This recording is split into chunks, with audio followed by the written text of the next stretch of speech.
দেখছেন নাইম ভাই সৌদি আরবটা সরকারে কত উন্নত করলো, দেখলে দেখারই মতো। হ্যাঁ, এগুলো তো মনে করো যে কি বলো, বলার মতো কোনো ভাষা নেই। কারণ সিটি তো সিটি মনের মতো সিটি করছে, যাদের মধ্যে একটা ভালো একটা প্লেস টাকাটা খুব সুন্দর করে সেরকম করে করছে বিল্ডিংগুলো। সৌদি আরব কি পুলিশরে বেশি বই পান নাকি মহিলা মানুষরে? এগুলো বলতে গেলে পুলিশকে যতটা বই না পায় তার সাথে তো হাজার গুণ বেশি বই পাই করছে মহিলাদের। কেন?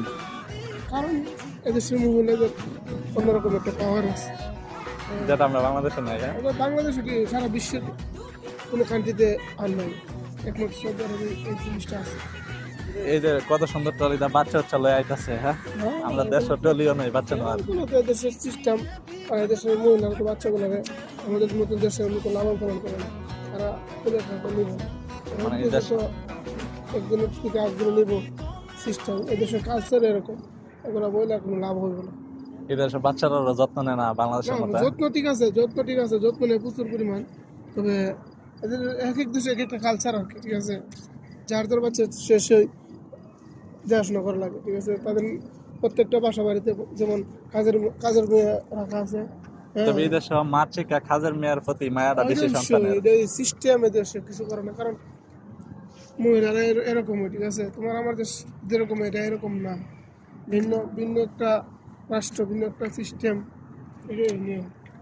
মানে এই দেশে যে ওয়াইফ নিয়ে আসে, কার মা বাপে কোনো কিছু বলে না, আর আমরা বাংলাদেশে একটু ওয়াইফটা নিয়ে বাইরে গেলে কত কিছু বলে। এদেশে তারা বাইরে বের হলে ওয়াইফকে সাথে নিবই, মানে বউ বাংলাদেশ কাজ বাংলা কথা, যে বউরের সাথে নিতেই হইব, বউ আলাদা দিব না, ঠিক আছে। জামাই যেখানে দেবো সাথে সাথে যাইব। মা বাপ তো মনে করে যে বোন নিয়ে আলাদা করে মা মা বাপের বাপ থেকে। এটা কোনো এরকম কথা না, মা বাপের জায়গায় মা বাপ আছে, বউয়ের জায়গায় বউ আছে, এটি সিস্টেম, ঠিক আছে। আমাদের বাংলাদেশের মতন এরকম অন্য কিছু না, যে মাইন্ড করার দেশে কিছু না। বাংলাদেশে তো একটা ভদ্রতা আছে, এই যে কাপড় চাপড় লয়ে আর এইটা কি ভদ্রতা নেই? এইটা হলো কালচার, এগুলো বলে লাভ নাই।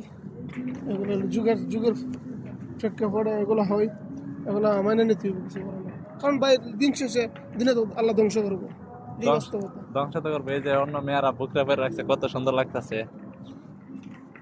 এগুলো যার যার রুচি অনুযায়ী সে চলে, কি বলবো, কিছু বলার নাই, ঠিক আছে। এগুলো দেখে এইসব জায়গাতে আসলে এগুলো নিয়ে ভাবার মতো সময় নেই, কারণ এনজয় করার সময়। এইসব জায়গায় আসলে এনজয় করতে হইব।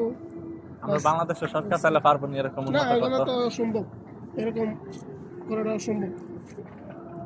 অনেক টাকা খরচ হয়েছে। এই যে